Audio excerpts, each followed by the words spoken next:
Hey, welcome to the end of the first day of DesignCon. And to end the first day, I thought I'd give you all a lesson on how easy it is to use MATLAB to generate, say, a wireless LAN signal in this case, but we can generate any signal we want.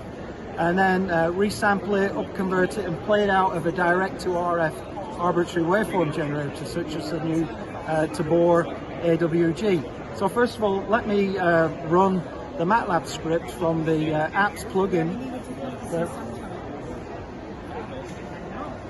creates a signal. So I'm going to create the baseband signal, upsample, and then convert it to RF.